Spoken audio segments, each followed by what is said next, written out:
Mark in the count. The swing arm now coming back as our countdown continues.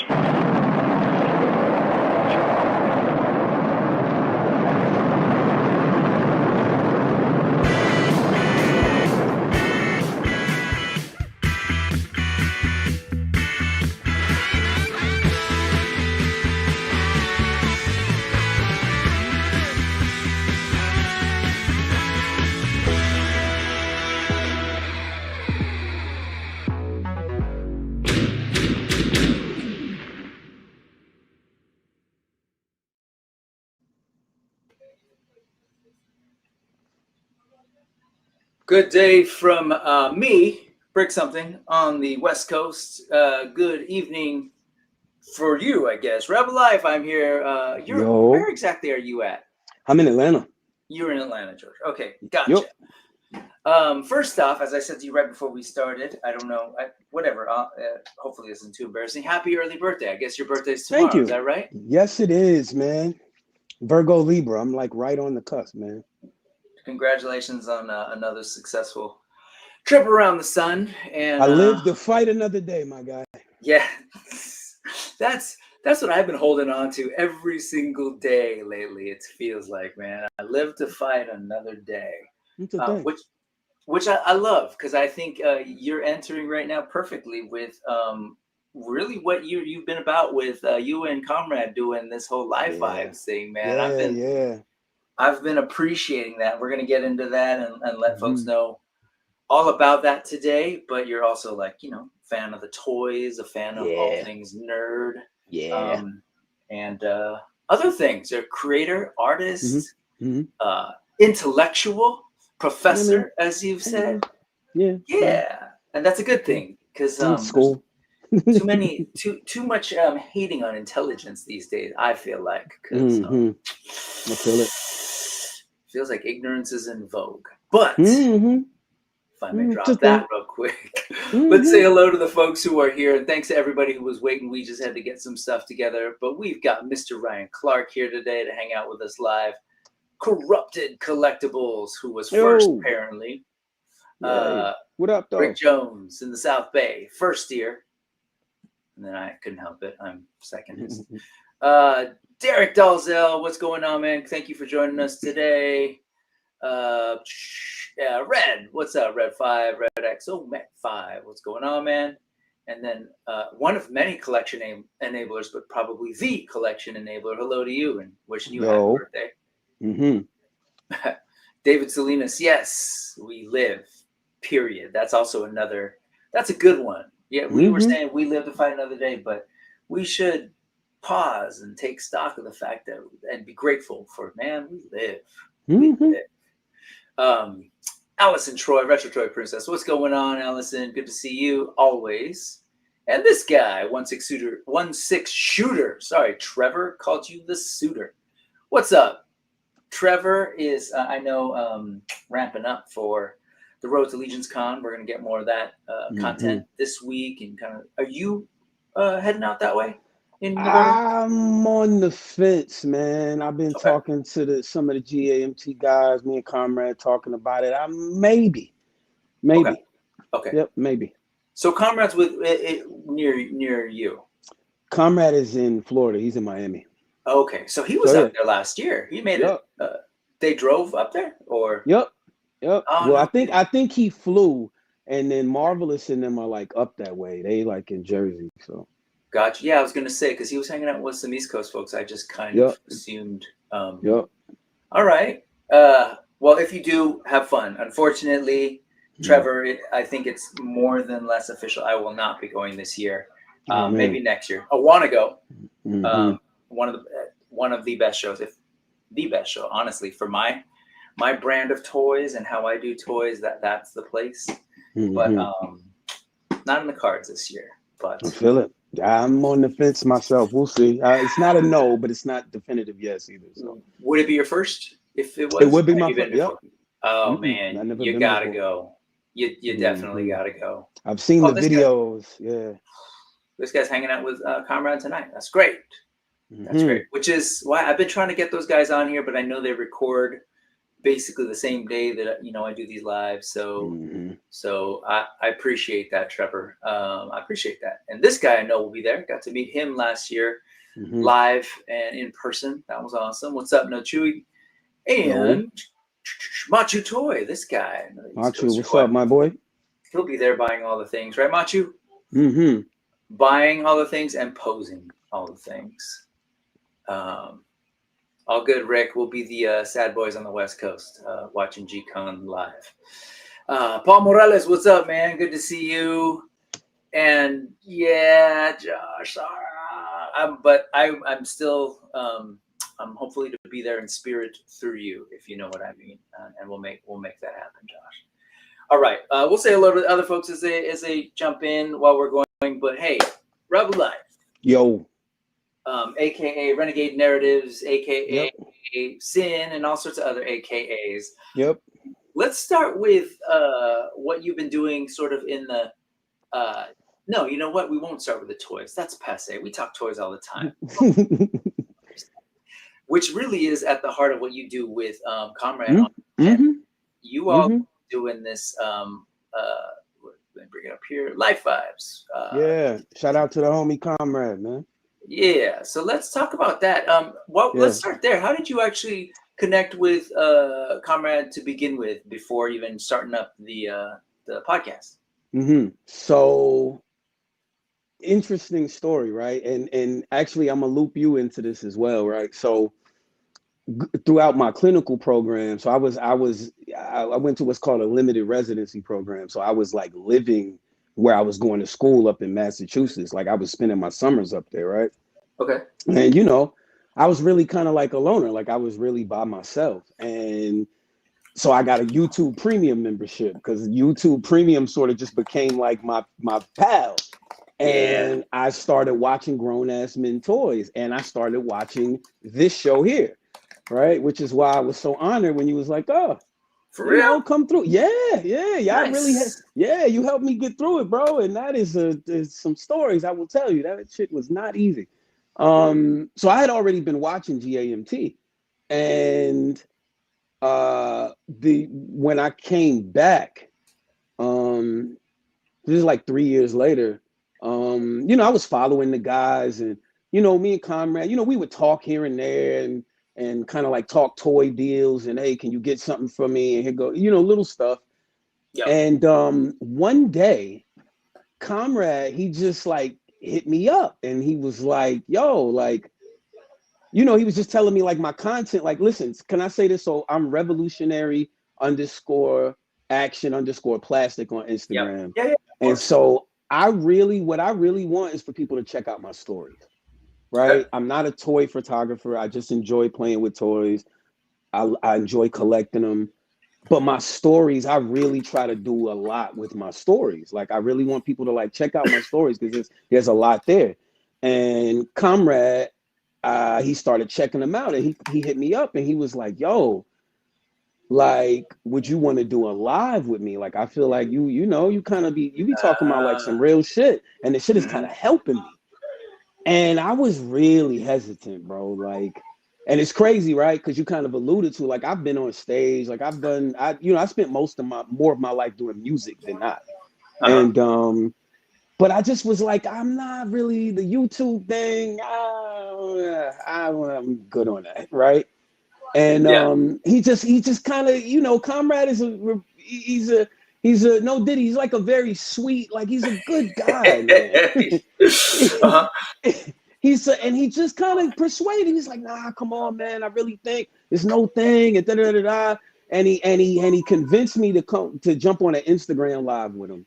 Okay. And we did the Instagram live, and people were in the chat, and people were saying it was like helping them. And I can't resist that. Like when people started saying like, yo, like, oh, this is like cool that y'all talking about this. This is like collectors talking like, we were talking kind of the same stuff we do on Life Vibes. And after we did that, we just had a series of phone conversation, and he was like, yo, I've been kind of wanting to do something that kind of branches off from, we're still collecting stuff. Yeah. But he's like, man, I really want to do something where I'm bettering myself, Let me, I hate to Apologies for interrupting the flow, but I want to go back for folks who aren't familiar. So what kinds of things were you doing in your stories that did he identify, like, oh, you were talking about this and I was into that? And then just give him a sense of like, so we just saw pop up on the screen, life gets better when we're better, right? Like give folks a sense of what it was that kind of captured Comrade's attention and other folks who were saying like, man, you guys are talking about some real stuff. What's real stuff? So I think the kind of things he was referring, like I just share a lot of is life vibes, like stuff. Like it's a lot of stuff about, you know, how to improve yourself and strength and discipline and gratitude and you know, I do a lot of things that are both spiritual and psychological. Like I'm big, you know, on the spiritual piece. Like you know, I tell people all the time, I'm not one of those guys who's like down on religions. I think they're all like puzzle pieces. I've studied them all, like literally heavily. And I come from that too. My dad was a guy who, like when my pops passed, God bless him, in 2022, one of the big things I inherited from him was his library. Like I've always been like a really like, we was joking about the word ephemera. I've always been a voracious reader, right? Yeah. Voracious, so, yes. Yeah. And so, and it's always been spirituality and psychology. Like I've been reading this stuff since I was like in high school. And so a lot of my stories is that kind of stuff. It's a lot of internal improvement. There's a lot of humor. Humor is really important. Like it was just a lot of things where he was just like, yo, this is like firing on all cylinders. Like, can you talk about this? And he, you know, and we talked and he's just like, why don't we just do more lives? You know what I mean? And every week we just started basing things on like conversations we would have, and it just kept rolling. And I'm gonna tell you, Brick, the thing that killed it for me was the response. Like I really appreciate people checking us out and really tapping in with us and participating, and then I'm getting messages afterwards saying that it's helping people. I'm a sucker for that, bro. Like, and so that for me was just like, oh, and here's the thing, Brick. After we did the episode, I felt better. I felt good. Funny how that works. I was like, huh?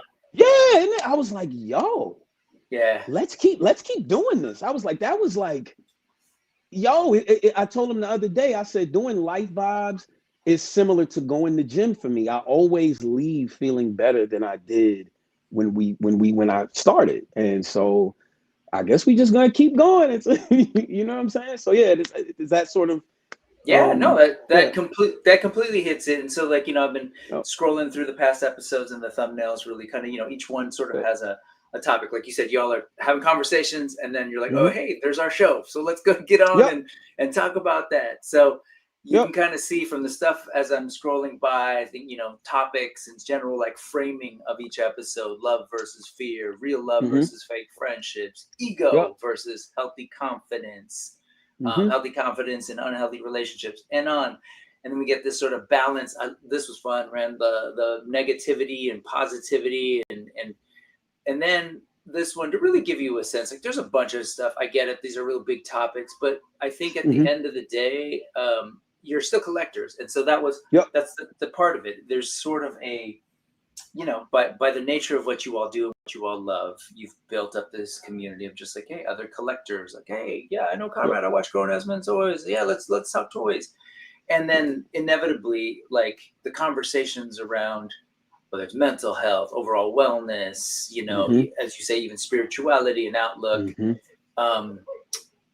there is absolutely a link, whether people realize it or not, what we do as collectors in that collector space, right?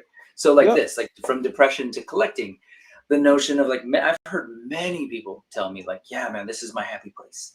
This is, that got me through whatever lockdown or got me through difficult times. And it's the collecting, and then it's inevitably, because we're all here, being on Discord or seeing your show on YouTube or chatting or, you know, meeting other collectors or going to shows. And I know like for some people, it's kind of like, whoa, we're getting real serious. But like if you take stock. Have you seen the show? Yeah. Well, no, I mean in general. No, if you take stock of like what we do when we're like buying this stuff, For some people, it's real deep. It's like, man, I'm going back to my childhood when I had these things that made me real happy. It reminds me of this thing. Or I'm making up for lost times because I was not in a place to be able to buy these sorts of things and enjoy these sorts of things, or whatever it is. And it's not just collecting, man. It's, these stories growing up, for me, definitely were helping me figure stuff out. Stuff about myself, stuff about the world. Comic books. Still. Oh, yeah. We'll get into, I told you what I watched today. But yes, with my kids. But we'll get to that. But so you guys do this show, and I love it because what we haven't heard you say yet is what you do for, I don't know, the economic work, if you will, to get resources. Can you share that a little bit? Because that might provide some context for folks too. Sure. So I used to be, I'm not saying used to be, I'm a professor, but when I got so deep into mental health that I went into like a clinical program, I became a therapist, and it's kind of difficult to do both at the same time. And so I've kind of shifted from teaching to doing therapy like full time. I got a little private practice and stuff, but I am entertaining some teaching opportunities right now too. So I teach and I therapize.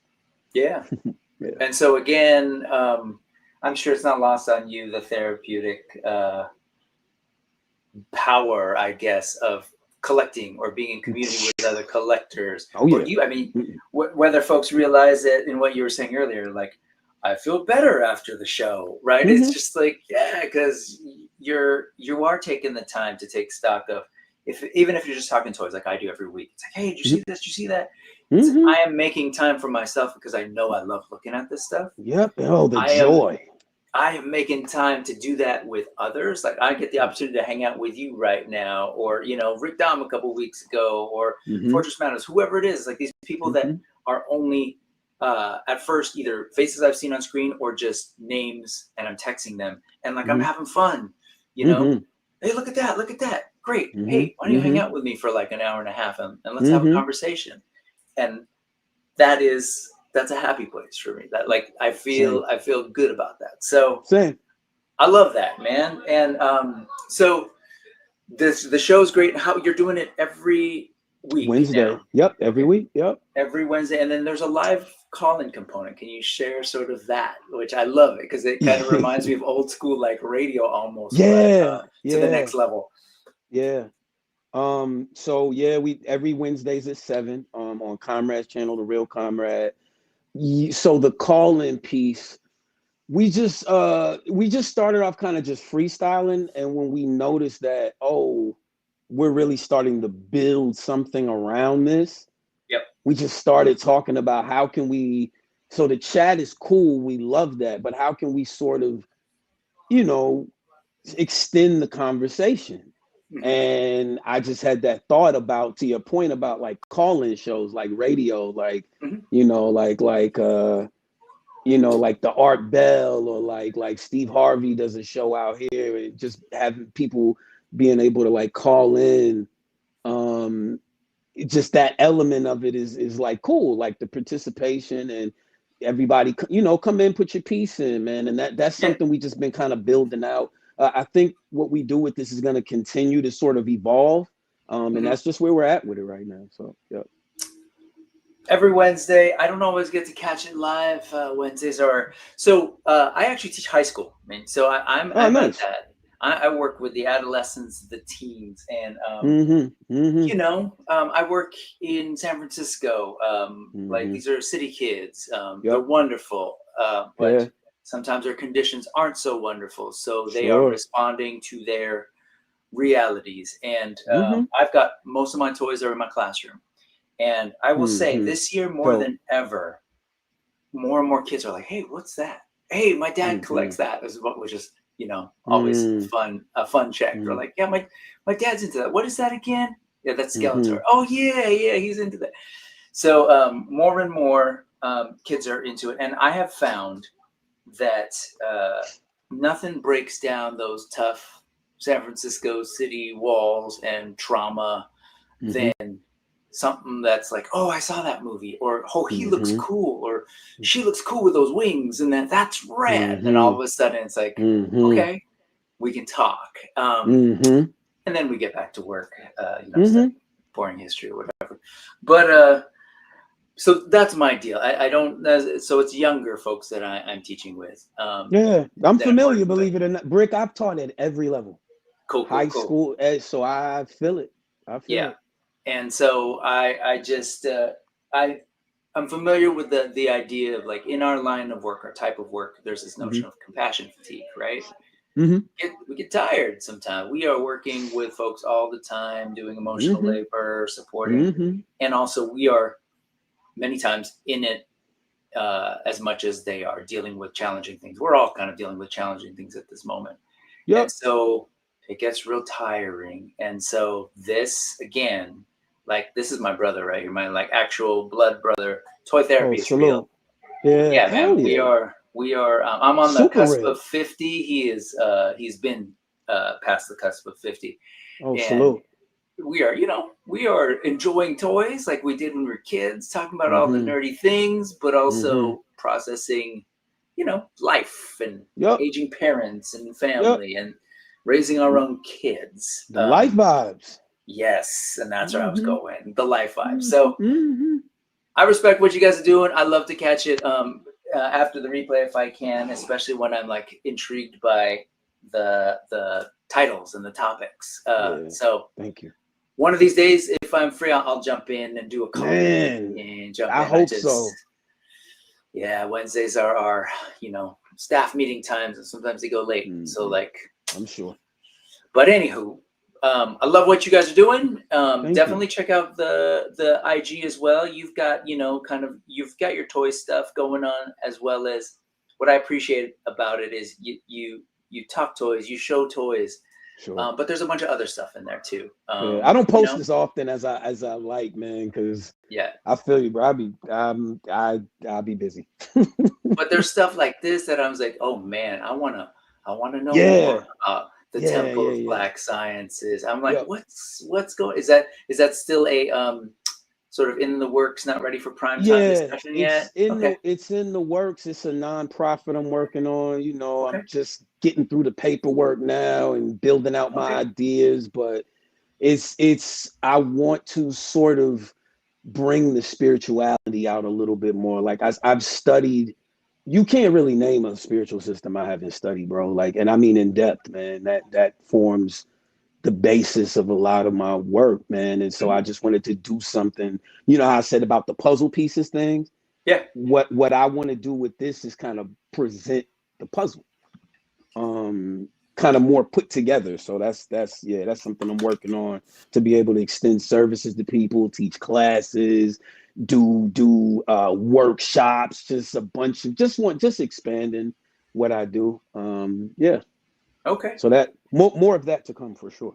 And there are toys as well. And so I just want to get a sense of like where you're coming from. Give us some toy context. What were the things that that you loved? I see like these are like core for me. I see some Joes. I see some Marvel stuff. Give us a sense of like what are you into in general? Like, and then what are you currently collecting or picking up?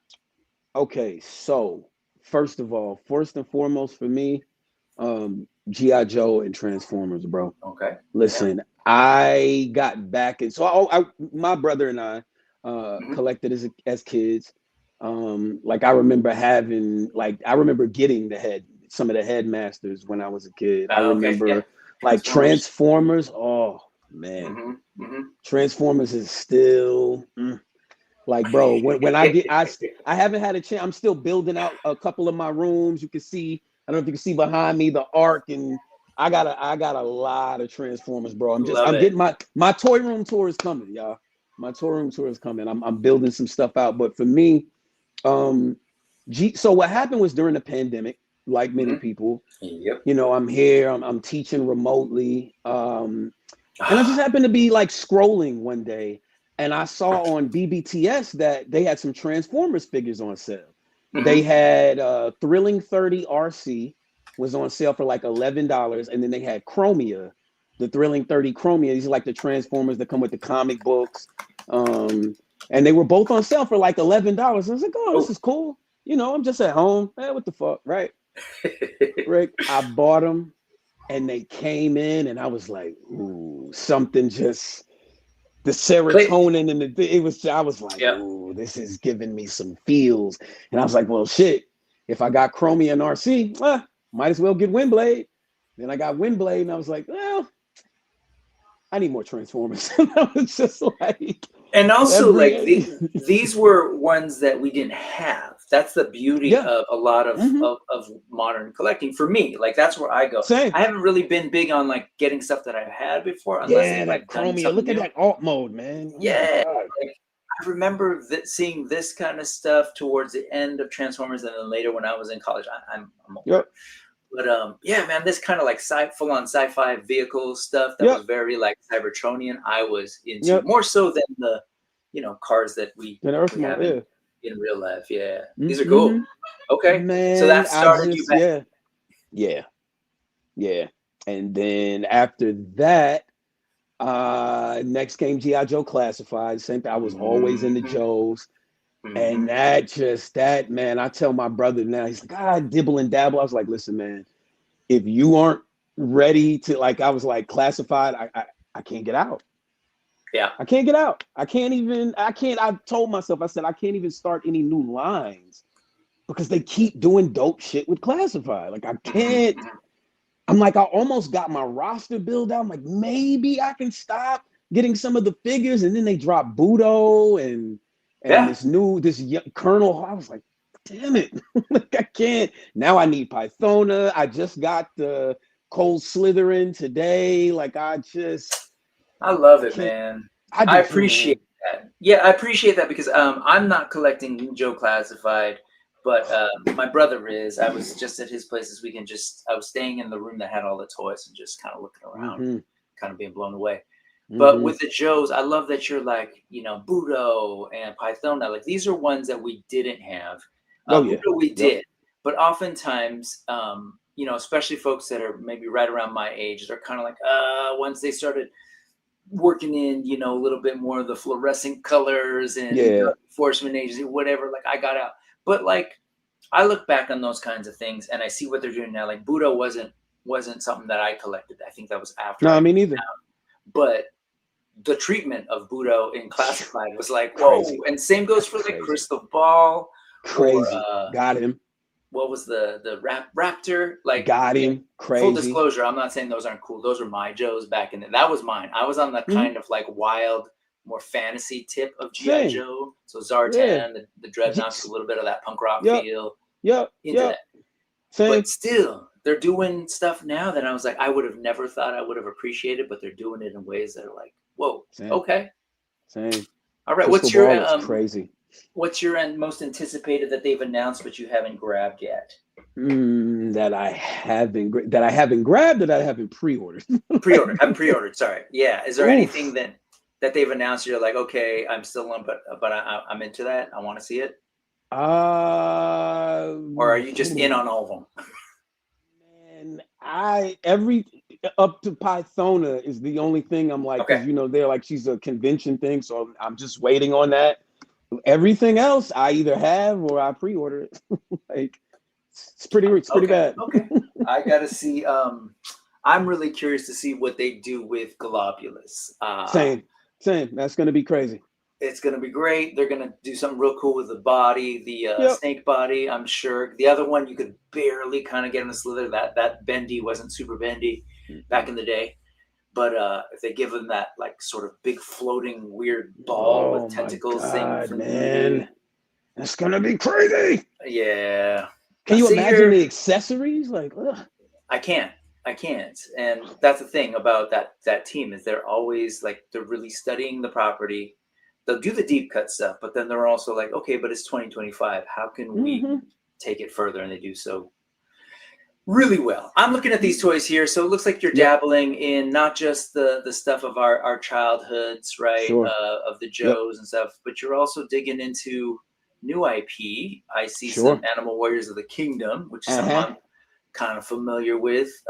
Curious in all honesty, like regardless of my relationship and love for the line, I'm curious, like what made you go, that's a cool figure. I want to pick him up. Khalid here. What was the attraction? I'm so curious. Why did I want Khalid? I just so you know, I used to draw. Something aesthetically about Khalid for me was just like, I want that. And I'm a big like dream guy, and I had a dream about some monkeys, and I was just like, how do I sort of play with what my dream imagery is like showing me? And this in that line, I was like, oh, I know where I can get like my monkey from. So and Khalid, something about Khalid visually just it called to me. And it's a dope, man. The joints are it's a good feel. It's super dope. Super dope. I agree, man. For the indies, like I'm looking at that Alpine next to him, like the feel and movement of especially the a little bit earlier Joe, or like that era, I'd say Alpine, and a little bit before. Doing some really cool stuff, and the plastic felt a certain way, and that's actually what Jason from Spiro was like. Oh, when I do my line, I want, like, I really love the sort of dialed in plastic recipe and the way the movement feels. Pretty good for the money, right? Yeah. Alrighty, cool. We got some context. Looking forward to talking a little bit more about REBELIFE and the toys, but let's say, actually, I know some people jumped in, and then I want to talk about the sound, the sound of Life Vibes, because you and I both, we are sonically driven people. So, that's true. It says that my sound is off. I don't know, how off is it, guys? Let me know if it sounds. Does it sound tinny to you on your end? Sounds fine to me. Logitech Brio. Let me see. Oh, you know what? I figured it out. Now that's better. My bad. That is different. No, it's all good. That was the camera's thing. Yes. Oh, so thank you, Josh. Thank you, Machu. I forgot the name of my mic. Okay, Twizzler19 is here. What's going on, man? Thank you for joining us. We got Brian Carr. Hello. Yes, thank you for helping me with that. This guy, I brought him up while you were talking, but he was saying they're about to record their show with Trevor, I'm assuming. But everything you say is true. I love it. Marvelous Shots is here. There you go. What's up, man? What up, boy? Good to see you. Got the grown-ass men up in here. They're probably recording right now. Again, I said Ted was Julius Downey is here. Who am I missing? Oh, Timothy Gage. What's going on, man? Yo, he says. Justin Mohan, this is in fact live. This is the proof. I see you. You wrote this at 4:11 p.m. 14 minutes ago. How's that for proof? Tuva Zone, we are both here. I was about to say which one. Hey, what's up, Adrian Tiffany? Good to see you. And thanks again for that gift. I appreciate it. Adrian's a talented artist. They're both really talented artists, but he sent me some of his Mashika print along with a box from a figure that I wanted. I just wanted the box. Hey, Kevin from Toying Around. Kevin from Toying Around. Hello to you, sir. Let's see. Sinopakian Mas. Okay, I think that's the folks. Here we go. Let's talk about. Here's a question from Timothy Gage. What is your favorite Joe currently? Oh my God. Market, choose your baby. I got like a top. So my top one, maybe Spirit. Spirit is so good, man. He was prominent in that photo.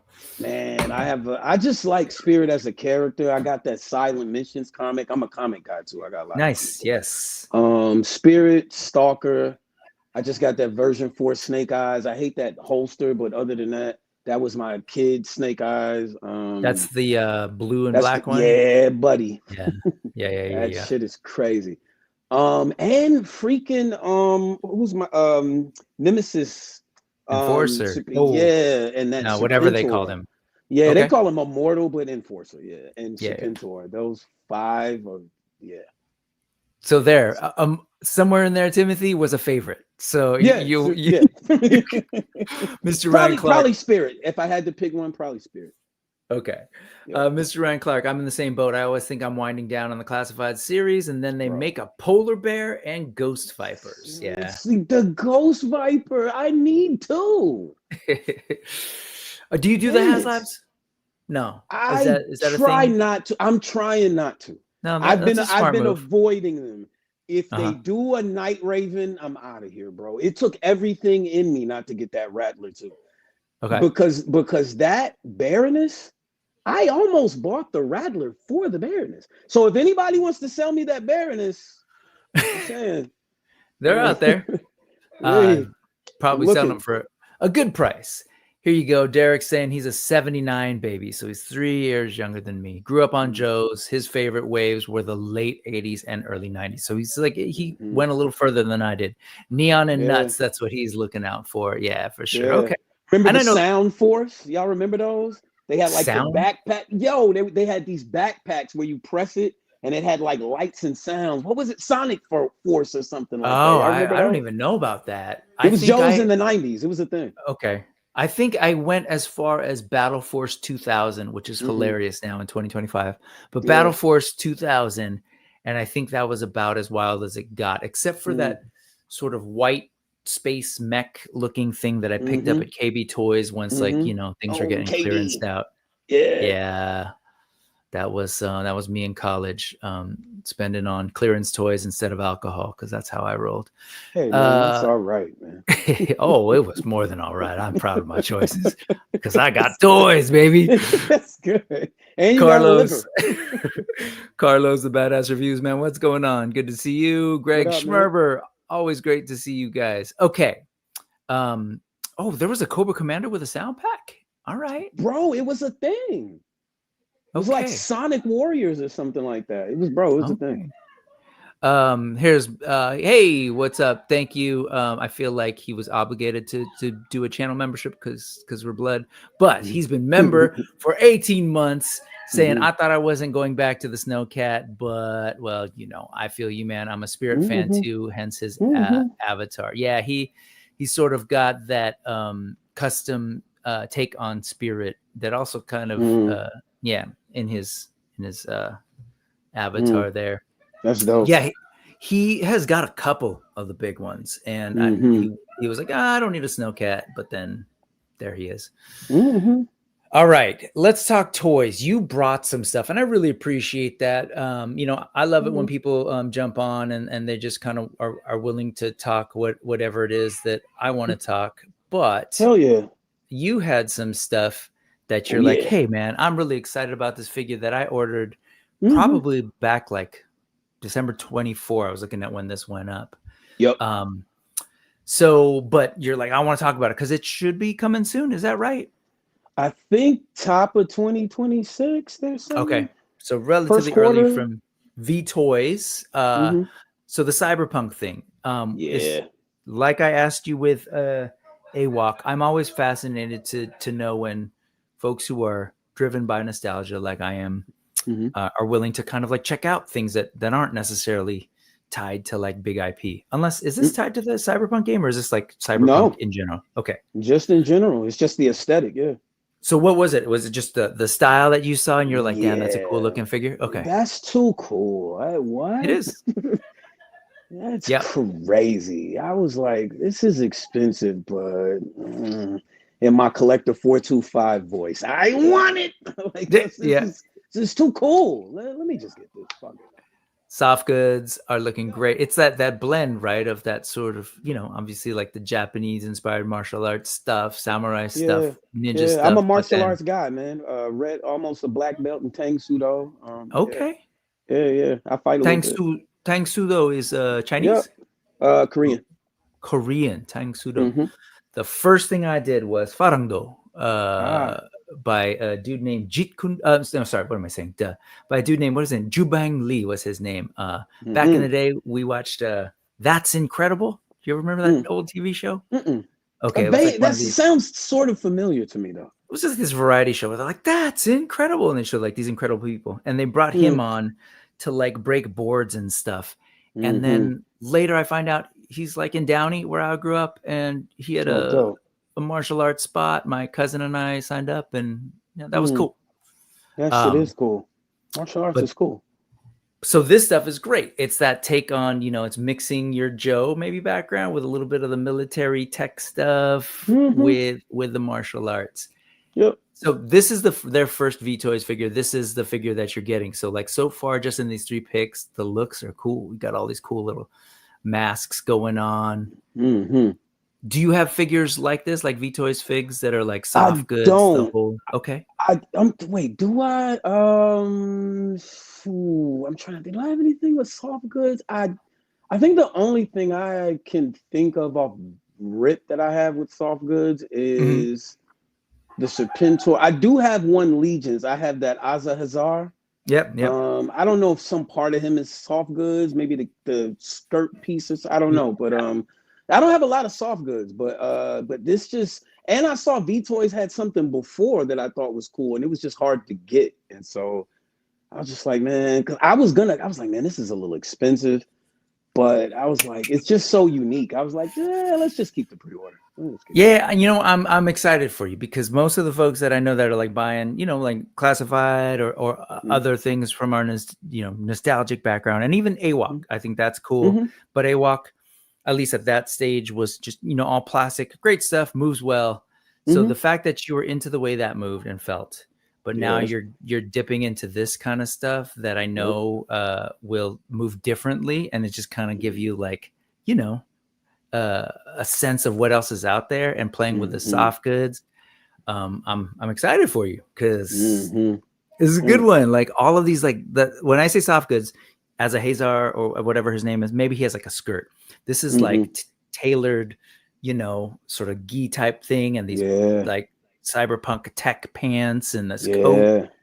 So you're gonna have fun. Crazy. Yeah, you're gonna have fun. And it's so modular. I was like, damn, and the weapons are so dope. I was just like, like I remember like growing up, we had this store near us called it was called House of Anime. And so I'm into a lot of import stuff too. Nice.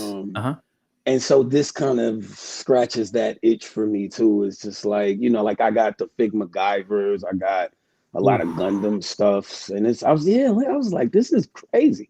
Yeah. And I was like, I'm gonna get this.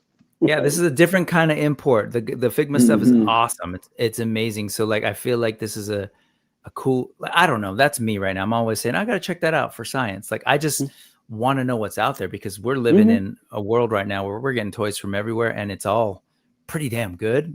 And I just feel like all these new producers coming from all over the world literally are just stepping up what we can expect from action figures. And this is one of those things where I'm like looking at this, like, man, look at the sculpts, the clothing, all of that's wired in that coat. Like, and you can mimic what you see on screen in anime. Like, those, the dramatic coat getting out of the way, and I'm betting on it. It's good stuff, man. Good choice. I did not jump in on this. By the time I saw this on people's shows and stuff, it was long sold out. Wow. But I have a feeling for folks, it is sold out. But I'm gonna keep watching it because once these hit, oftentimes people cancel a pre-order or whatever. So I'll chase you, man. I'll talk to me about this. I love it. Again, you're bringing stuff. You're like, bro, hey, I want to talk about Kirkman of Walking Dead fame and everything else. Invincible doing Transformers. So you're still reading currently. It sounds like you read. Okay. So what does this mean to you that Kirkman is doing Transformers? At first I was kind of like, I don't know. But to be honest, people may feel a way about this, but I did not love IDW's Transformers, man. They did a lot of weird things with Transformers where I was like, I don't love this. But some of the stuff I do love, if I'm not mistaken, IDW is how we got Torn, right? And so it's not all bad, but this Energon Universe stuff is pretty cool, man. I am not at all up on IDW Transformers at all. So what was the name of the character you said that we got? Torn? Torn. So you're going to have to educate me, which I love. This guy. I've seen him. Yeah. Okay. He's become a staple now. This is the MMC version, but yeah. What does he transform into? What kind of It's kind of like that? a double-barreled tank, you know, and then he's like a what they call a 0.1 percenter, so he can like destroy Autobots with his voice. He's Tarn's crazy. Wow. Like the leader of the Decepticon Justice Division. They're like a band of like Decepticon fanatics. He's a cool like story. Yeah. So why don't you give us a taste of like what is he saying? He being Robert Kirkman saying he's gonna. What does his take seem like it's gonna be about? Especially when I look at the headline and they're teasing a G.I. Joe crossover. Did they say much else about it in the article or? So, you know, the talk is they're gonna do a movie. I don't know how the movie's gonna be, but the comics are phenomenal, man. The art is so dope. And the way they're choosing to mix Transformers and G.I. Joe is very compelling. It's very like I'm like hooked, man. And I'm funny too. I don't know if you ever saw the movie Vanilla Sky with Tom Cruise, but he had this line in it where he talked about he's a pleasure delayer. Like I'm that guy. Like I purposefully, when I get into a book, I start like reading it slower because I don't want it to end. But they because I want more to come out. I don't want to speed through it too fast and like run out. I'm like weird like that. So no, that's good in this instant gratification day and age or short attention span. Yeah, I'm intrigued by that. He's killing it, man. He's bringing, and the writing on The Walking Dead is good. It is good. Oh yeah, the comics especially. Yeah, I enjoyed the show too, but the comics were definitely the comics turned me around on Image, man. I was there from the beginning, and kind of unpopular opinion in certain circles, I was not into Image when it started out, and so it took me a while to circle back and be like, damn, these are really good stories, and a lot of it was what Kirkman was doing, and man, sort of a different era in Image, but that's cool. I'm really curious to see that. I'm curious about that and the G.I. Joe. Everyone's telling me this is a Skybound stuff. Yep. G.I. Joe is real good, so yes, it is. I may need to figure that out. But on the Transformers, on the Transformers tip, I saw this that you sent me, and I was like, okay, this is my kind of thing in general, just because I am into the process of creating things in general. But then, so this is the thing that's happening right now. Not happening in toys right now. It's all about the age of the primes, right? So the notion that prior to Optimus Prime, there were many primes. And so they kind of touched on that in that Transformers 1 movie, which I really enjoyed, sort of seeing that worked into kind of a mass market movie. But what's the story with this guy? Because he is cool looking, like, again, me hitting the fantasy. Yeah, Amalgamous Prime. Yeah.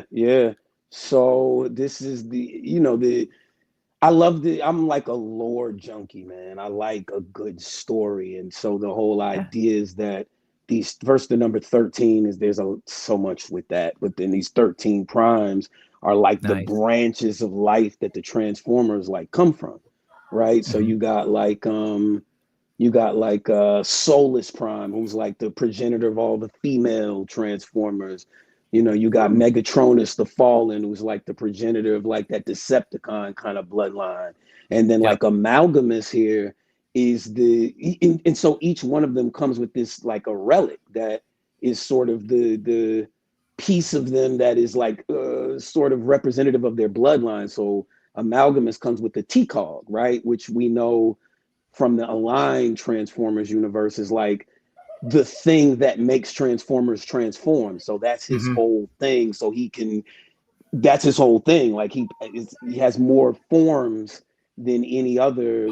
He's like the prime of transforming, basically. So, okay, got it. And Mark Clonis from Hasbro shared these, and I just thought, yo, this is dope, man. Like I love like what they similar to what the G.I. Joe team does. I just appreciate like the passion and the craftsmanship behind like what they're doing. Like this is fucking cool, man.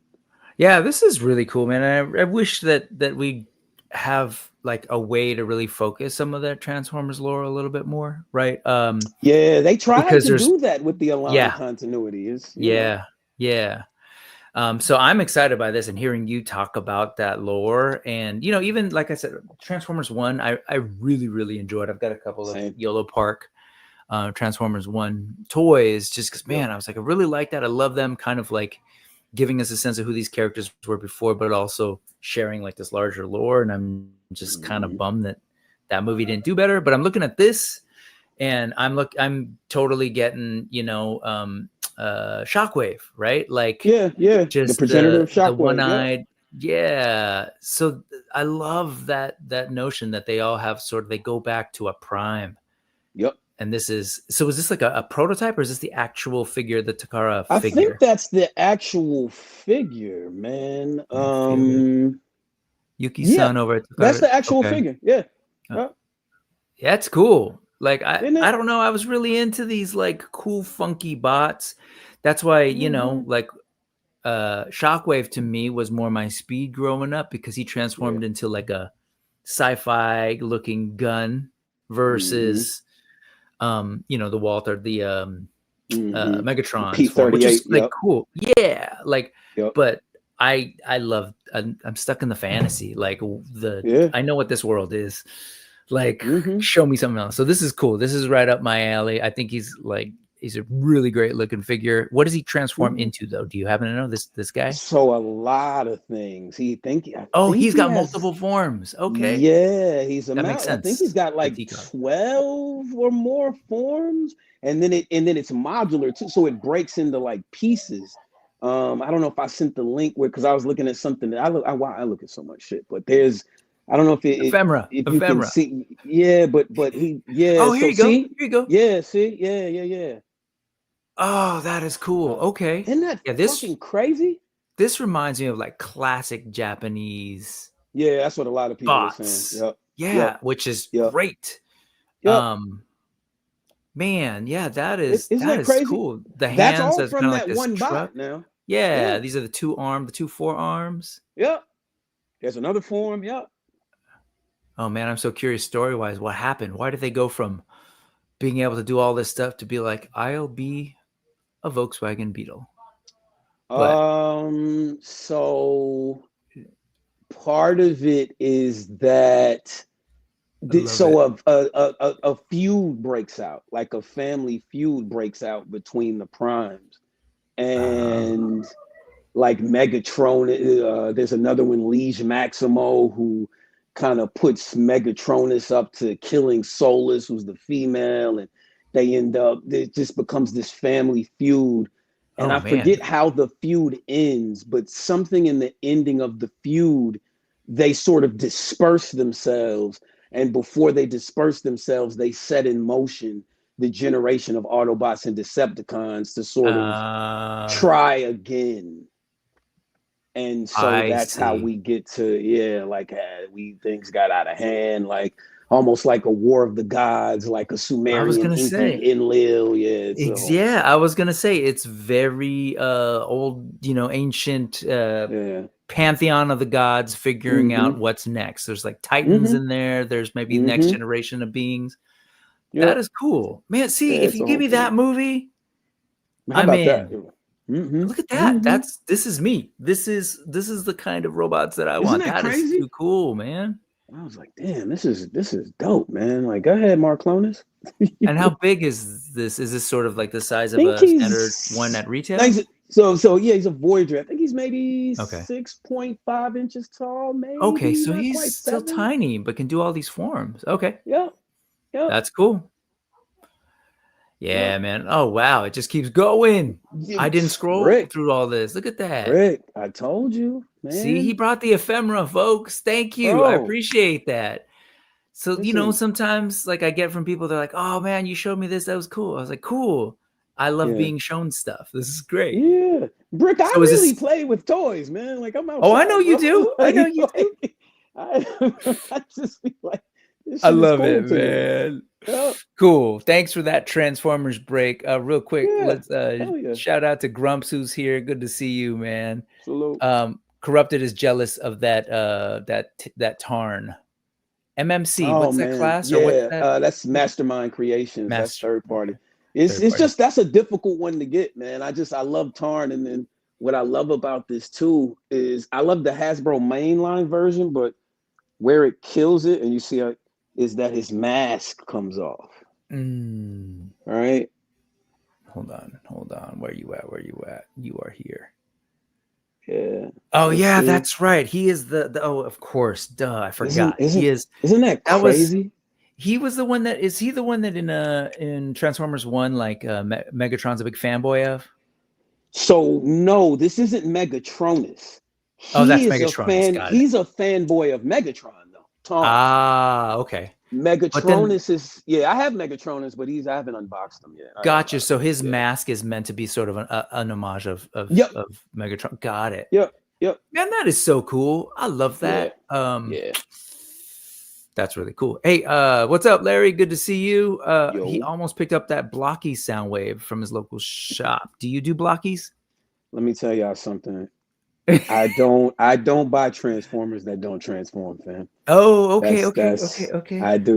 Were you biting your lip when I mentioned YOLO Park then? Oh my God. I was hey man, I don't yuck anybody else's That's yum. fine. I don't buy if Transformers don't transform, I don't collect that.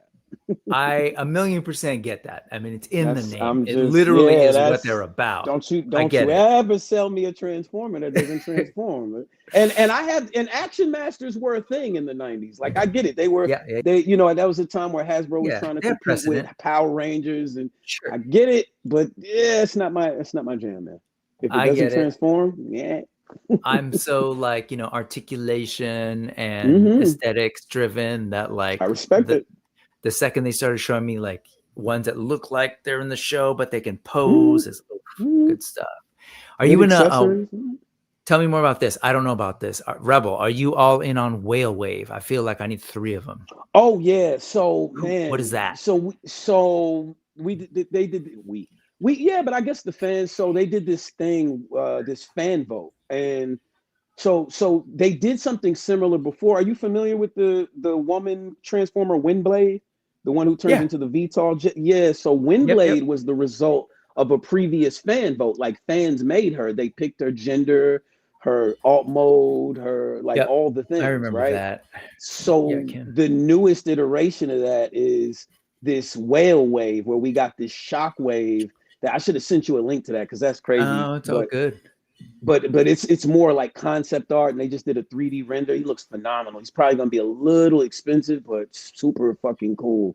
And so they've done this shockwave, and the fan vote was for him to turn into a sea creature. And I guess they were like, we've done sharks, we've done sea ray, and so they did this whale brick, and it's like I'm looking at it right now, and I'm about to bring it up. This is do you see the art, bro? This is my stuff. Yeah, of course I'm looking. This is ridiculous. Yeah, that's crazy. So that artwork. Are you kidding me? Yeah, absolutely.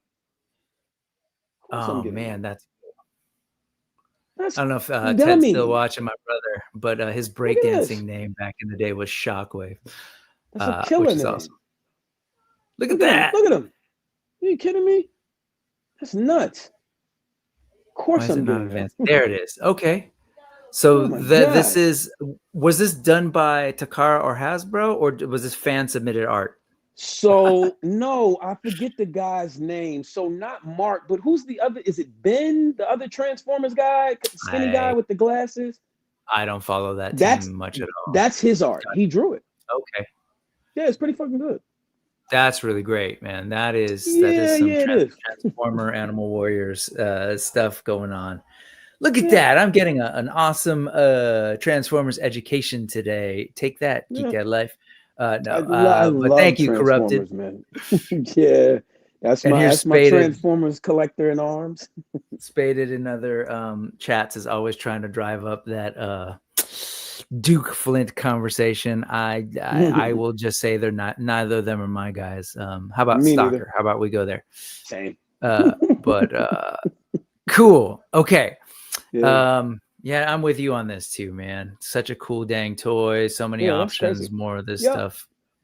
Yeah. There you go. And there's Shockwave right there. Fan community. Yep. Shockwave breakdancing guy. I was the wannabe little kid. I was Megatron, actually. I wonder where I got that idea from. Thanks, older brother. All right, let's switch gears a little. Life vibes. Actually, you know what? I'm not going to go here yet. I tease, since we're talking about breakdancing and shockwave, which brings me to soundwave. I was kind of talking about the sounds behind Rebel Life and the sounds behind Brick. You are also a musician. I'm going to play a little bit and then I'll sort of mute it, but let's just let it play for a little bit.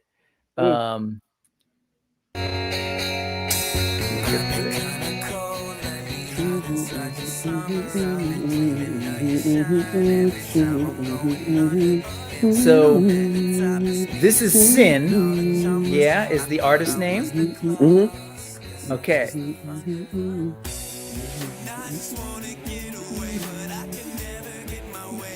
Look at that. I love it. You're gonna have to break this down for us. Tell us a little bit about what's going on with Sin and your music background, man.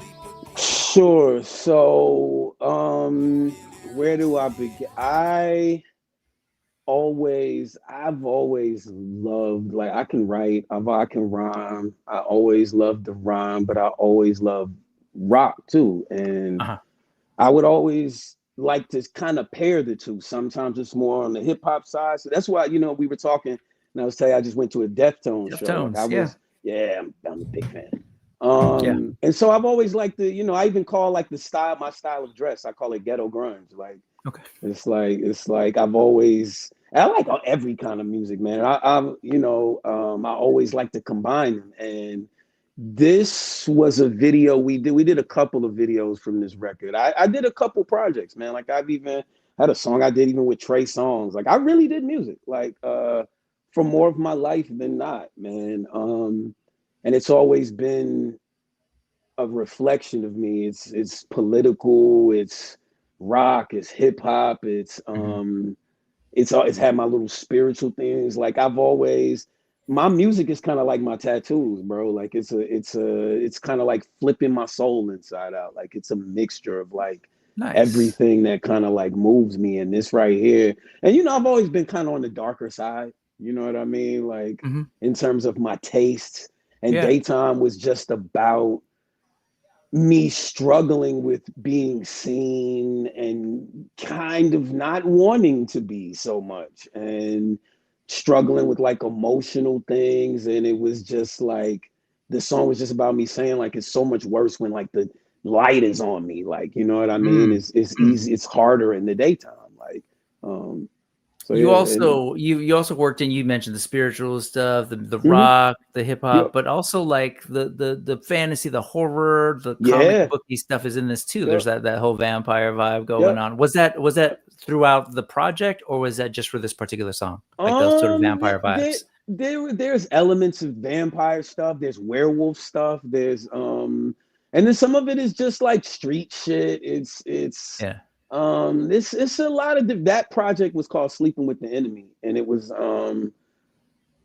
that project was like sort of the focal point of it was like me and these women and like the apple from the Garden of Eden. Like, if you look at the imagery from that album, it was all around like that apple, like the tree of knowledge of good and evil, and trying to sort of balance out one's, now what I would refer to as like my shadow with my ego. And it's the whole album kind of like plays with those things, but that stuff is throughout all my music though.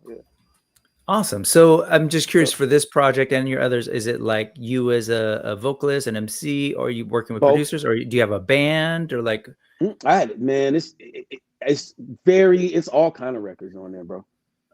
It's a pretty good mix. Some of this stuff was, I did not have a band, but some of it is musicians playing. Some of it was more like synthy, like beats. Like, it's a few different things on there, and it just kind of tells this story of working through one's shadow is really what it was about.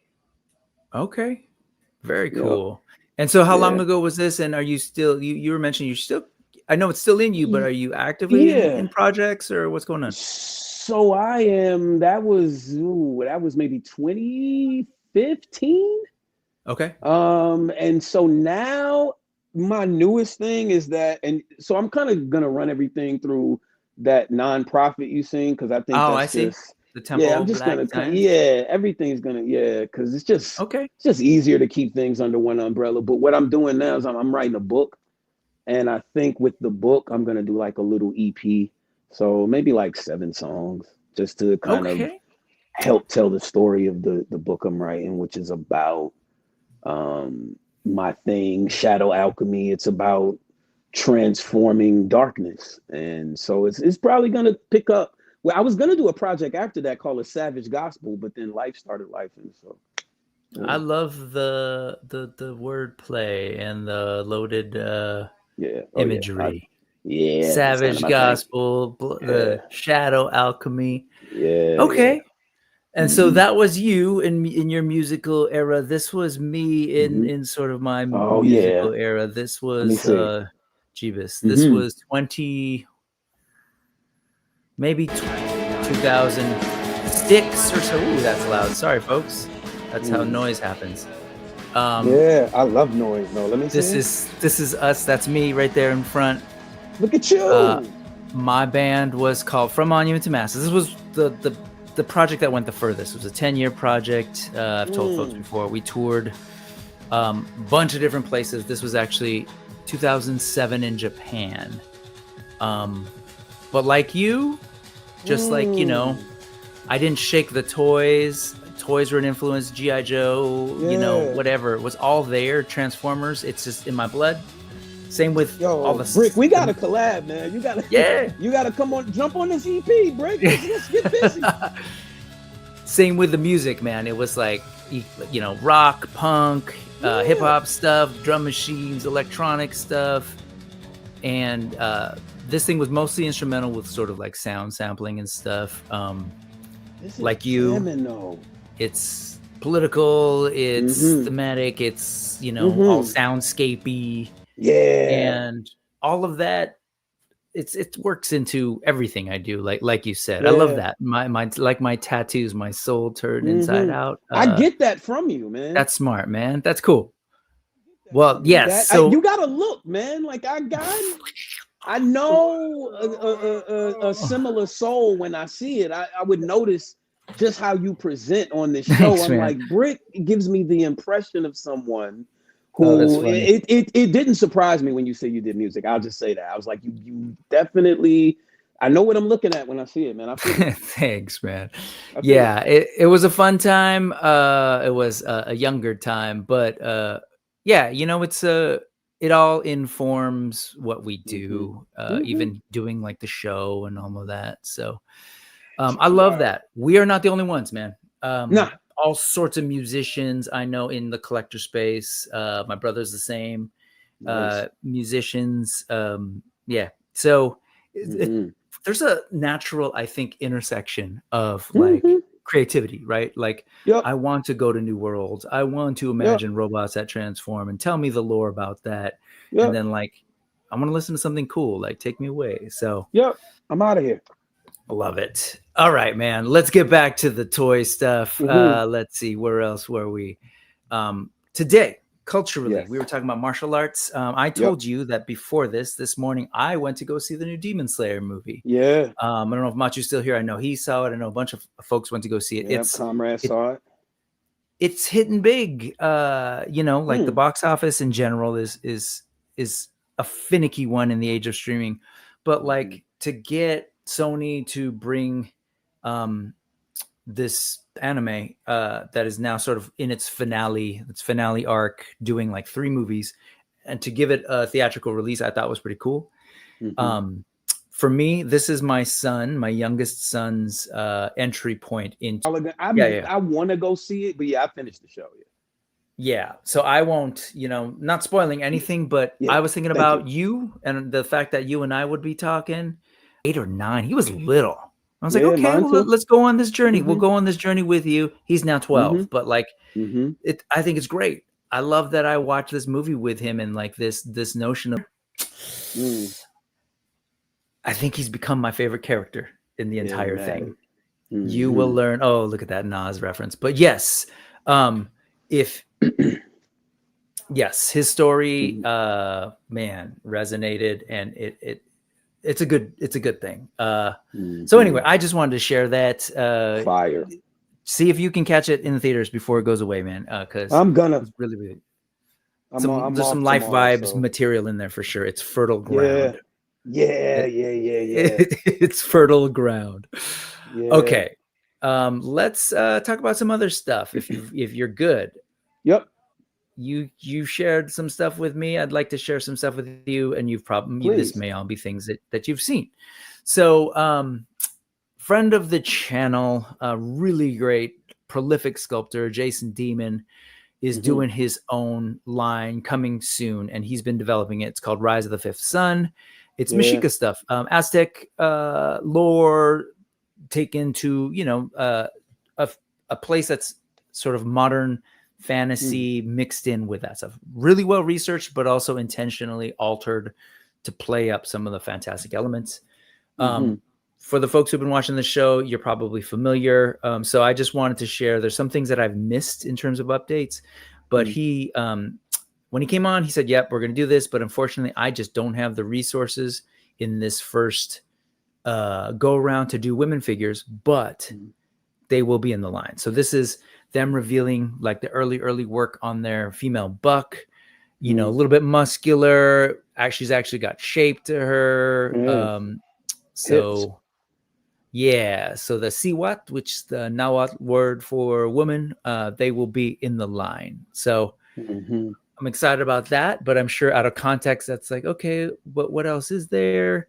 And I wanted to go ahead and show you this, REBELIFE, if you're not familiar. So this is actually, he came on, talked a little bit about it. So this is the kind of stuff that he's prototyping for that first wave. So this is Quetzalcoatl, in line with your Mythic Legions in terms of scale. So I'm assuming, or I don't know if the Mexica sort of like spirituality and sort of ancient faiths, and was that something you ever came across? Okay.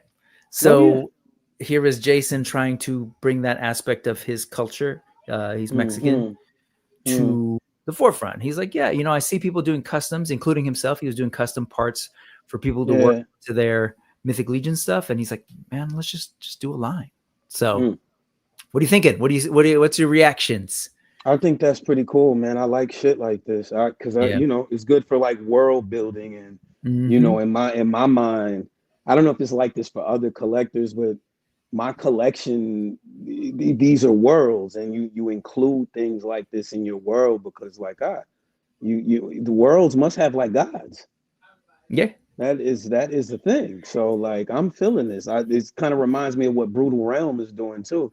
So I don't know. Does he have pre-orders for these already? Because I got a couple. They're gonna hit it. Yeah, he'll be hitting up a Kickstarter in 2026 is the target. I don't know when. There's a couple of lines that, man, I am going to be looking at in 2026. It's a little scary, but it's cool. Again, the whole indie thing, man.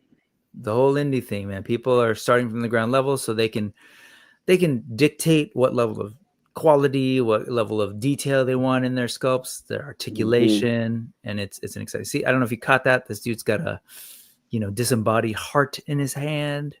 Yeah, that's fire. So that's a lot of great stuff. Yeah, look at all that. Like my thing is like I've never ever gotten figures like this as a kid, and I'm super happy. Same. That's dope. Yeah, this guy knows what's up. These two know what's up. So excited about the upcoming line. So we'll look out for that. There was, I think there was one other piece. Let me see. Yes, there was. I couldn't sort of pre-open my windows like I normally do because of the videos, and I didn't want to bog the system. But this was the big reveal last week. So here's the tagline. It's Shuquatl. The L is a little quieter than I'm saying it, but I love this. The most powerful weapon from the Aztec pantheon, man. This is the equivalent of the power sword back in the day. So I love this stuff. I love the fact that like Nahuatl is going to be a language used for action figure accessories and characters. That's dope. Man, just the aesthetics of that alone is really How cool, about it? and I'm glad it's gonna expose folks to some of that, but also just it's cool. So That's got some juice to it. It does.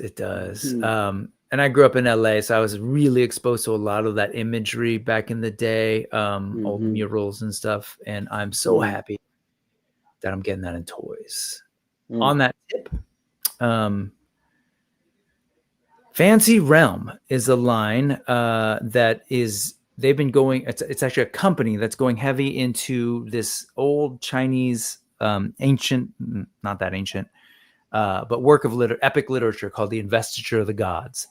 That work of fiction, like intended, it was never sort of like intended to be a necessarily like a spiritual belief system, but it was grounded in a lot of those ideas. But they wrote about like, you know, everyday human things and ideas and principles and concepts and values, but you know, by telling the story of these gods. And man, their concept of the possibility of beings, like this was Marvel Comics before Marvel Comics, man. This is like, we got a dragon guy, we've got a kid who can have multiple faces, and you know, and so I don't have anything like this in my collection that's on that sort of dragon tip.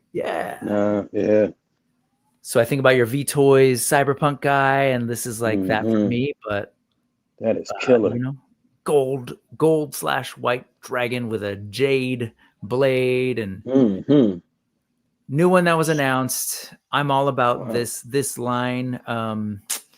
You know, like we need other lines, but there's a couple in now. I think they've got, let's see, 4 that are out.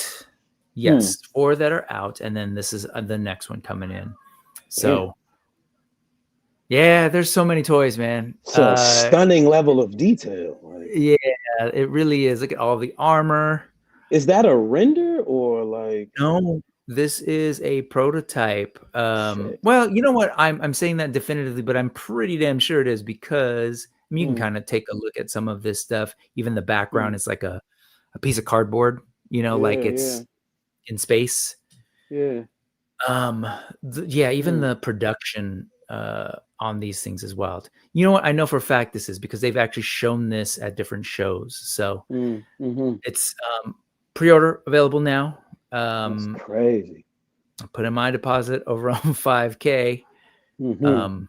But see my comments earlier about the Mexica Aztec stuff and apply that to Chinese stuff. Even though a lot of our even culture here in the West was influenced by stuff that was happening in China, it's taken up until now to get like this plethora. This crap load of Chinese action figures, man. Like we're getting, you know, these sort of Wukong is everywhere. Largest video games ever. And I love that Fancy Realm's like, oh yeah, there's this other epic work of literature out of China that has a bunch of really cool things. Let's make figures. So gnarly. Yeah. All right. And then they announced, well, they didn't actually announce it. Mezco HK, one of my favorite accounts on IG, showed that they are sort of doing a new variant of one of the first figures from their Investiture of the Lines. Lei Shenxi, I think, is maybe close to, or not how you pronounce it. But this is the 6-wing limited edition version. So you can kind of see the wings there that are very like, I love this kind of stuff. This might resonate with you, hearing what you were saying about studying spirituality and stuff. I love it when concepts of supernatural beings, like there's an intersection spanning time and culture. So like this is the wings are very like Old Testament depictions, descriptions of what an angel look like. They don't really look like, they're not described as like people with a pair of wings. They're like all sorts of different ones. Some of them look like wheels. Some of them got like many eyes. Yeah, many eyes. So This figure's been released before, but it's got a little bit of a different paint variant and the wings. So I skipped this one because I was flirting with the N.E.W.S version, but of a similar character. But I can't get that one for the life of me. I've looked, I missed out, and so I think I might jump in on this guy. But look at that! Like, that is ill. What is? Yeah, I always just Ganon wonder. on steroids. Like. Yeah, very Ganon. I was just sort of wondered, like, where people land on how they design these fantastic creatures and characters, like what they're drawing on influences, maybe something you've seen before, but it's cool. Did this come to you in a dream? Like, right, that's exactly what I was thinking when you were talking about dreams too. But yes, shit, flamey hair. Anyway, I'm all about this stuff. That shit is dope. All right, let's see. You also introduced me. I don't even know what this is, so you're gonna have to educate me. But the second I saw this, like, what is this? Archecore World. Yeah. Okay. Tell me about it. So Archecore is like Archecore. Is that it? Yeah, pronounced? I think so. Maybe it is Archecore. I don't know. No, I don't know. Feels good to me. Like, yeah. So I got a ton of these little guys, man. Like, bro, listen. Let me just dude, bro. Look at the designs though. Like, yo, look at this artwork. Rick, folks. these things are so much fun. It's like 1/35th scale, but the articulation is of something else, man. And the modular, like, show me. These little things, right? Wow. Bro. Okay. Like the articulation, and you put these little packs on them, man, and like, is this out of? Do you know where these are being made, or where these are coming from? I'm not sure, man. I'm not sure. Somewhere in Asia. They are really cool looking, and he's got like this. They are, bro. These things. What? Look at, man. These things. Yeah, I was noticing. This turns into a wolf, by the way. I was noticing the sort of vehicle animal thing. There's like a centaur one. Oh man, listen, bro. These things. So those guys fit in and are like the pilots or the drivers of that wolf car. Yeah. Whoa. Then you got like Frostlight here, right? Wow. Is there? Orin Lodbrok goes in here. Look at you! You're all about the story. I love it. I have so many of these. I have some of them on pre. Like, these things are addictive, bro. Okay, tell me more. How old are these? Like, are these like a relatively new thing? Have they been going for years? So they've been going. I started collecting these maybe towards the end of the pandemic. So maybe like 20. No kidding. 2022, 23, somewhere in there.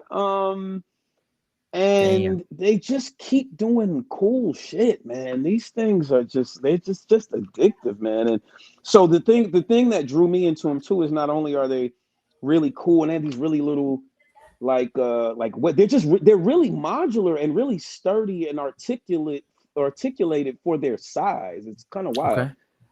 But the thing that kind of so I could never sort of combine G.I. Joe and Transformers because G.I. Joe Classified is in such a big scale.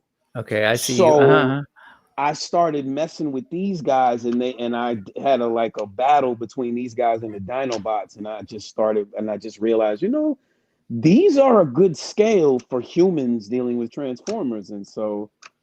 I just kind of, man, this, and then they're like battle stations and stuff, man. This stuff. Wow. This stuff goes pretty crazy, bro. The Archecore stuff. That figure that you had in your hand, is this thing that size? No, okay, that's like a miniature. So this, no, I meant this little figure right here in the front. That little tiny figure. Do you see it? Those are way smaller. Yeah, those are. Oh, those they're are small. Like, okay. Okay. Yeah, damn. Okay. The regular ones are 1/35th, Those are, I think, 164 Okay. or something like that, because that play set is bigger.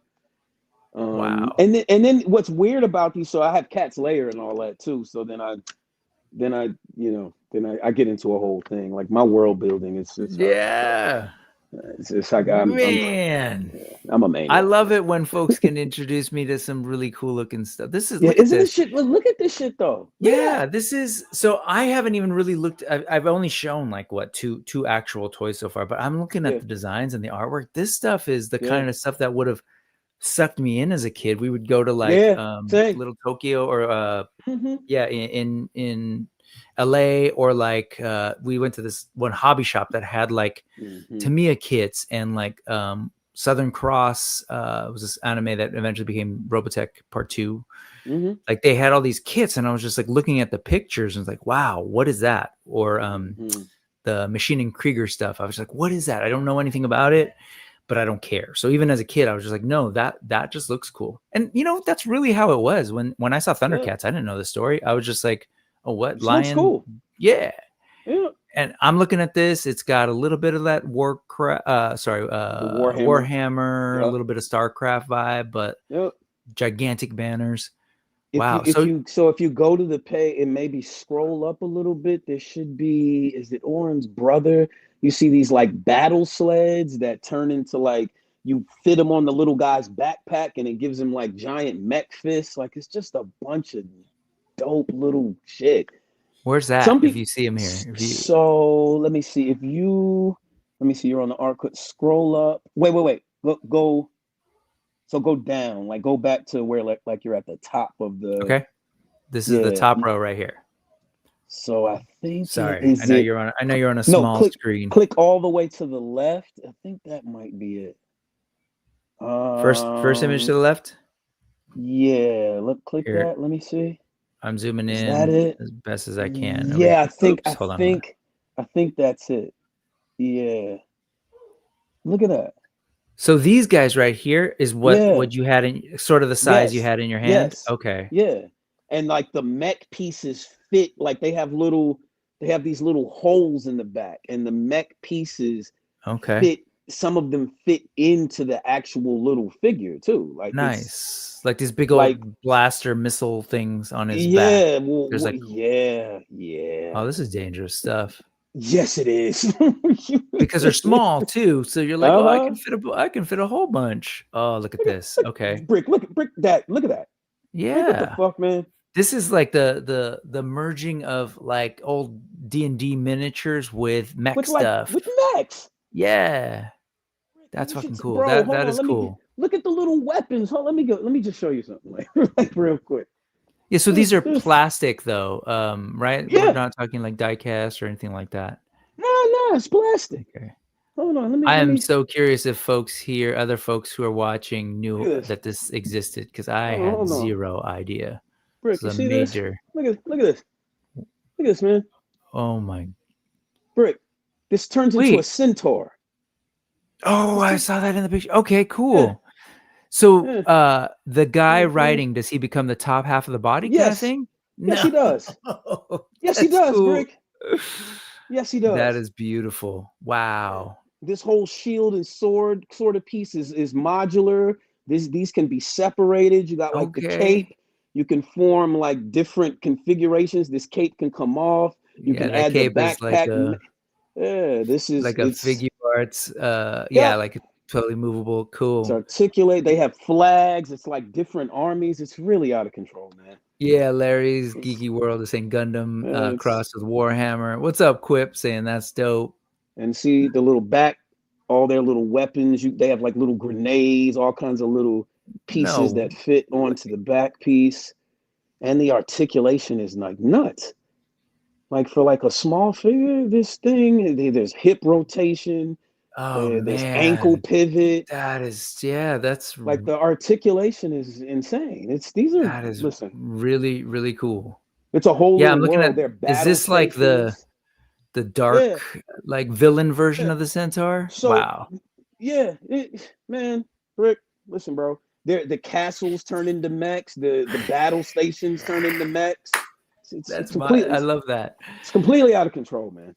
Oh, but look at that. Even the design of the vehicles, that's kind of cool. That dual wheel kind of thing. Let's check this out. It's freaking insane. I can't stop collecting them, bro. Oh, he's got the wheels hanging out under. Yep. That's wild. Yep, it is. Wow. What I really love is that you like me were like fully indoctrinated into, G.I. Joe, Transformers, all the 80s nostalgia. Yep. And that seems to have like set a foundation of just like, I'm into this kind of stuff, but now like you're open to checking out new things that don't necessarily only remind you of Joe Classified, which is totally my bag too. Yeah. This guy looks like certain aesthetics. Yeah. This thing straight up looks like Baradak from Mythic Legions. Wow. Look at that. How about it? Whoa. Yeah. Okay. Got it. There you go. Yep. And see that little base, the accessories go in the base too. It's storage. Store them in there. Yep. Yeah, these companies, man. I am always excited when there's like this whole other thing that I didn't know about, and it's just cool. My little brother. So I'm curious, are you like on groups or whatever that are like into this? Is there like a huge kind of fan base? Not that I'm aware of. It's just my taste. That's awesome, man. It's a so let me tell you this too. A lot of the stuff I see of it, it's Asian language stuff. So it's kind of super import niche kind of thing. Sure. Yeah. Huh. But I love it. Yeah, man. This is, like I said, I love it when other folks can show me new things and have me geeking out about it. I haven't even seen folks like talking about this kind of thing on like on Discords and stuff that's what I was telling you in the chat. I was like, Brick, I don't think this gets enough attention, but it's really quality stuff. Like this stuff, it's not breaking. You would know it's so small, but it's so sturdy and just, bro, I would say just buy one for yourself because you will be amazed at the level of detail and articulation that you're getting at 1/35th scale. It's like, yo, these are little pieces of art. Like, how did they get this? It's like when the dudes like write stuff on the grains of rice, It's like this level of detail at this scale is nuts. I would pay for a book of all of these covers. Yeah, isn't the art interesting? All the illustrations are amazing. Look at that. Yeah. Chainsaw sappers. It's a whole little world, man. There's different tribes. It's a thing. Pun intended. Little world. That's cool. Thank you. And I'm gonna have to take a look. I'm definitely gonna be deep diving into that. Hey man, check it out. All right, let's close out by talking about this guy. Okay. I don't know are you familiar much at all? Follow David Vonner and like his career? Okay, so he's been working with he's OG Marvel Legends, worked with Toy Biz, then worked with Hasbro. He's one of the folks that was like the big champion of those what is the name of the 3.75 Marvel line that was out for a while? Pretty, not just the 5 POA, but they had a little bit more articulation. Was it called Marvel Universe? Maybe it might have been. I can't remember what it was called, but I know what you're talking about. But he was really into that, and so he was working for Hasbro for the longest time, and has since become sort of this person working and helping, almost like an incubator of other indie toy lines and working with folks to make their stuff happen. So he helped Wade get Odious produced and brought to market. He's working with the Brutal Realm guys to sort of be their factory liaison and help them with that production end of stuff and kind of talk them through the process, like literally like mentoring them, because a lot of these folks are like, I have an idea, but I don't know anything about making toys. Did the same for Shardamus when he was working on his project. So he's working with a bunch of folks, Adam and from what is it called? Oh my god, I love this line, the horror line that I'm totally blanking on. With the Brutal vampires and the yes. Thank you, Mr. Ryan Clark. It was Marvel Universe. Yes, but whatever that line is. Oh my god, sorry, Adam. But so he's helping them make that happen. So like that's his thing. But he's a major champion and sort of voice of the whole indie toy thing to begin with. Like, you know, he was there when, as a fan, and he, you know, he'd often tell stories that there actually weren't too many fans of, say, Marvel stuff making Marvel toys. And so he often found himself in this situation being like a hardcore fan of the IP, trying to pitch ideas and things to do with the IP in their toy lines, whether it was at Toy Biz or Marvel, and just, you know, struggling a little bit because the folks who were in charge weren't necessarily coming from a fan perspective. And so he was in that, learned from that, and, you know, did his best to be able to do real, like, clearly like fan influenced, fan driven stuff. And now, you know, he's excited that it's not just these major corporations who are working with other corporations to release their IP, but now he's working with creatives who have ideas that they want to you know, bring to market, bring to fruition. And so on top of that, what we're seeing here, I love this, Mr. Ryan Clark, the Toy Whisperer. And it wasn't that, Larry, but I'll come back. Brutal. Oh, anyways, I don't want to. I can't remember either, but I know exactly what you're saying. It's the thing with the vampires and the ghouls. Yes, the big, tall, elongated. They're kind of tall. But yep. I had Adam on the channel, and I'm feeling so bad. But sorry, Adam. But hey, Vonner Studios is he's been talking about, like, you know, we're in this funny place right now where so much of the production is concentrated overseas, and now here we are in a real world tariff situation where, you know, obviously the international relations and international economic landscape has changed per this administration, and it's creating a lot of chaos. And he's seeing the people that he's working with, including a lot of the indies that I just mentioned, are like struggling. They're panicking because they don't know what's what.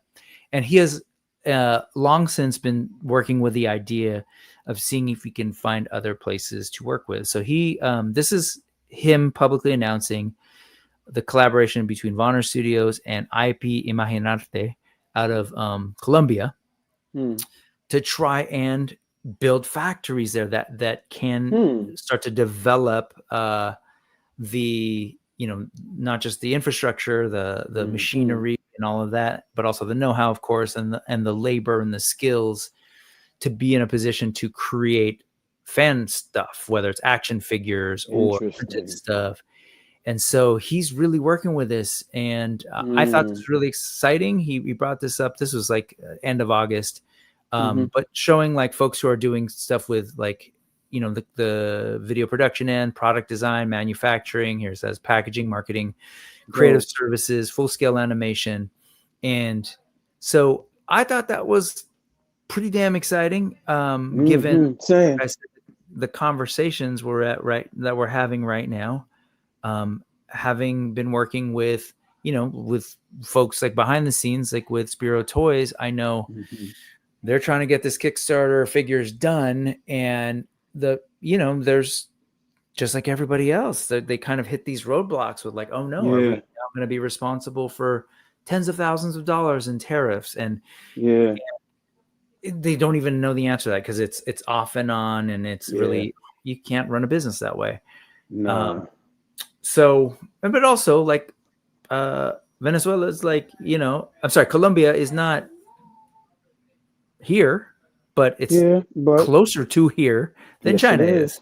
Right. And so, so I just think it's an exciting new development, and I love to see with someone who's got so much experience, figuring this kind of stuff out. I think it's really exciting. I'm gonna keep watching it. So anyway, that's all. I just feel like, I just, to me, all signs point to, despite the fact that we might be the last generation of like fully, I don't know, miseducated, brainwashed, indoctrinated. Sorry to use negative terms, but like I'm going to keep it sober. To want to buy articulated plastic, you know, based on these things. Like, it's true. It might be because, you know, we just grew up in an era where that, like, we were bombarded. Yeah. And so I look at my kids, even though super into Demon Slayer, I got him some of those McFarlane stuff, and I offered to get him some of the like even more expensive. It's like, no, it's okay. I'm not really that into them. Yeah, mine too. I tell them all the time, though. This is what I tell my son. I'm like, bro, so you will go on Fortnite and basically pay for digital figures. Like you're putting skins, you're buying it. Oh, Dad, can I get V-Bucks? You get this is I'm like, bro, this is an accessory pack. Yeah. You're asking me for digital currency for a digital accessory pack. I tell him, I said, listen, bro, when the internet crashes, I will have figures. Like it's like, this is when the grid goes down, you'll just be back to playing with toys like we did in the old days. I'll wait for it. It's fine.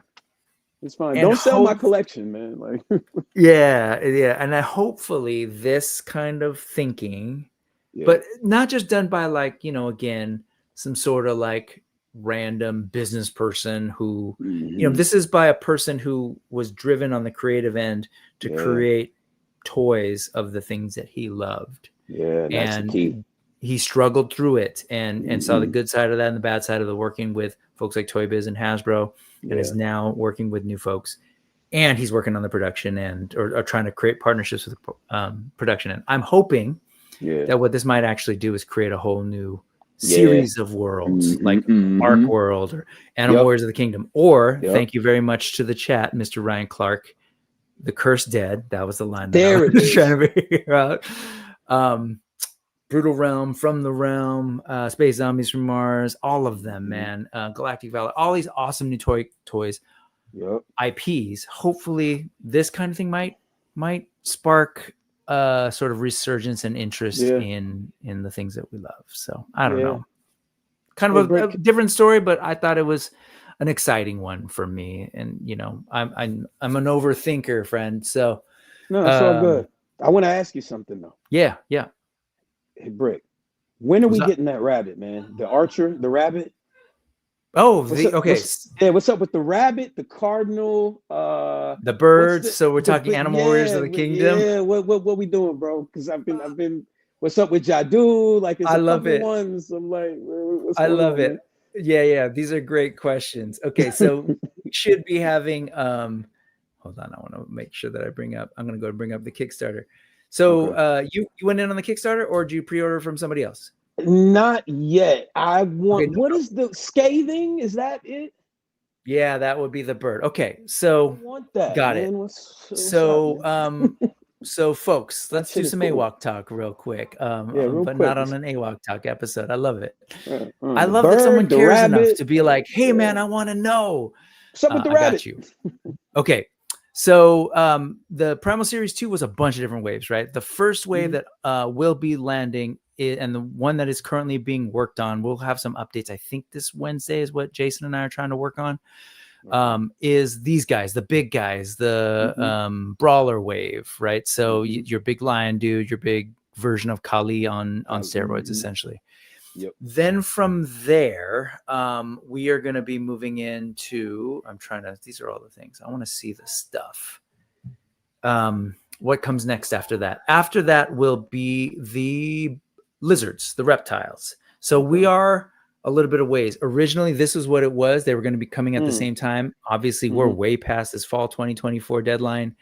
And it's all in the updates. I actually am the person who does the updates on the Kickstarter. So definitely for other folks who are wanting to know and just follow on their own, check that out. But what we've said 2 updates ago is that unfortunately we're going to have to separate these 2 waves. And so you'll get the brawlers first, then we're going to get the reptiles. Those are both being worked on. The established goal was to try and get the figures in by October for the first big brawlers, and then hopefully have some at Legion's Con. And then the reptiles would be coming in the early spring was the stated goal, adjusted goal, truly. And then from there, that's when you're going to get the ones that you're specifically asking about. So the women, the rabbits. So down here, I'm trying to remember the terminology. So I think, they just went with like female or something, female buck. And then The more like agile characters. That's the ones I'm waiting on. I like that. So it's going to be a while, frankly. Like, I think the reality is that's going to be like spring at the soonest, 2026, if not early summer.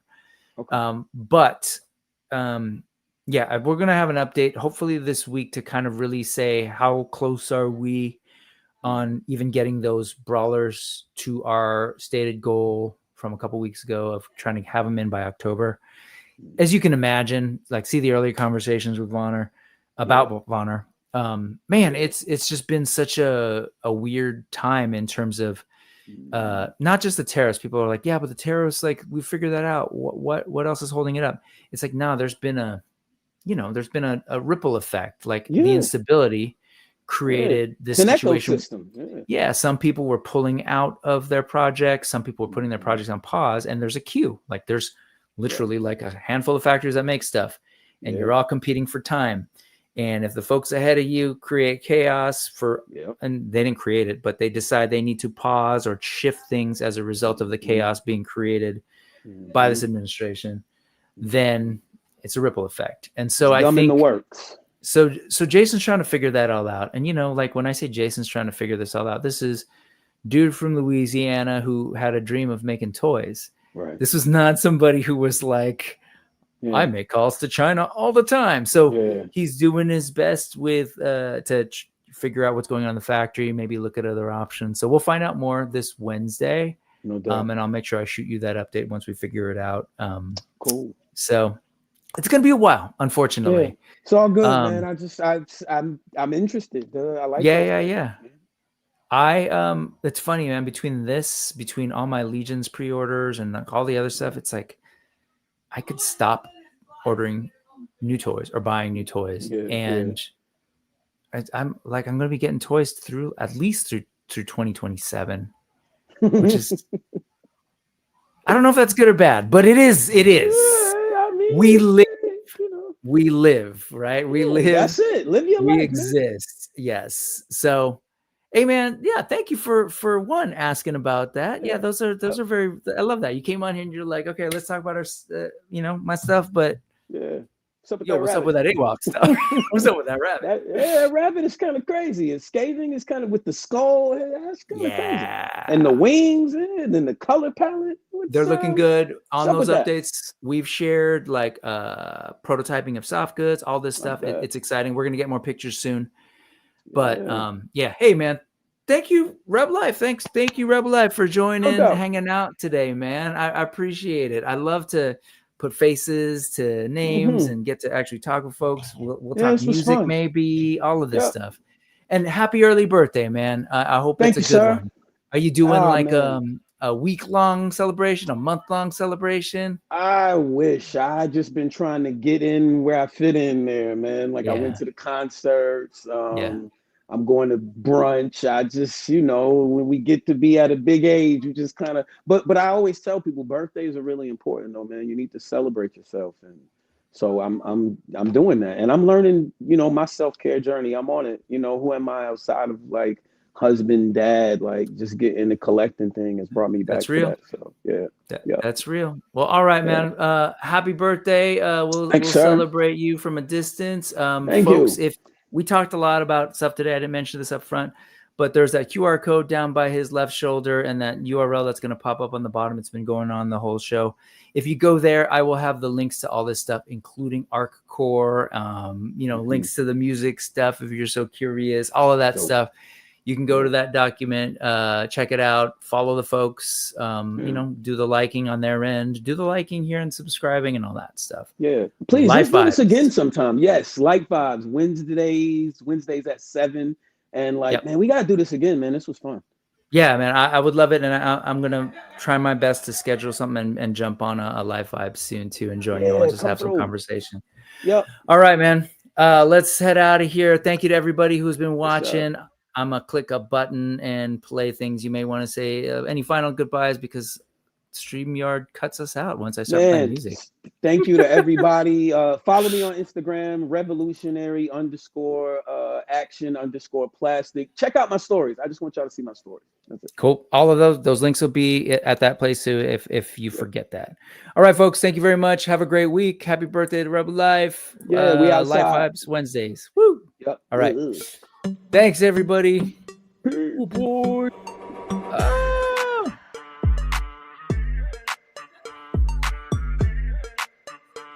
On the left, you can watch past episodes, see what's up. That's actually a thing. I've never talked about it, but it's a thing. All right, folks. Thank you. Bye-bye. I'm clicking end stream.